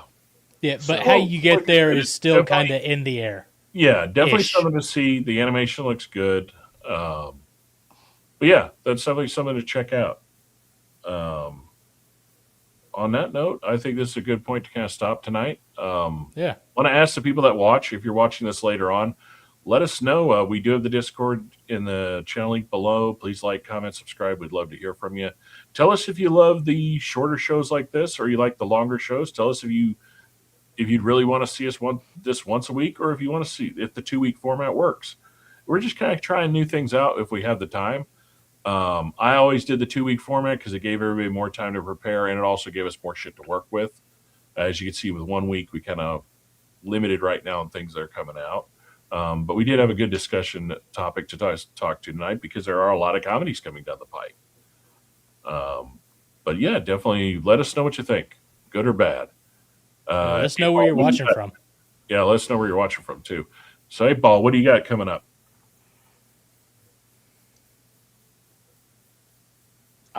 Nothing much. Probably gonna plan out some weekends at Texas Paintball for airsoft. I'm gonna be doing a lot more posts on my Instagram. So Dark Arts Airsoft. And his on Instagram is in the channel Come say description. hi. My unofficial sponsor will definitely. My unofficial sponsor will be there. All right, Walrus, what do you got going on? As usual, just more barbecue, more smoking meats, and my hopeful sponsor, Snake River Farms. Please reach out. I want meat. And me, I've got usual work. I'm going to start doing some remodeling here in the room here, maybe change the position of where things are sitting. Kind of wanted this just to be for gaming and do work and everything on some other side. More work on the car, and basically keeping an eye out for anything interesting coming down the pipe. Coffee-wise, got some interesting things. Just waiting to see all the videos that dropped from the World of Coffee event from the Specialty Coffee Association. And that's about it. Hopefully maybe talking to some friends about getting this roasting thing going. Because I'd really love to do some live shows with that behind us, and people can actually see how that shit's done. That'll be fun. Rather than just drink it, you can actually learn the work that actually goes into what makes a cup of joe that's actually good versus one that tastes like our rating system says, which is gas station decaf. Anyway, it's been a pleasure having you gentlemen again. Pleasure for all y'all watching. Glad y'all joined us. You will definitely see us. We'll either keep the 2-week format or we'll go to once a week, but I will always post and keep you updated. Again, give us a like, comment, subscribe. Until then, as always, stay heavily caffeinated and heavily opinionated, and we'll see you next time. Take care.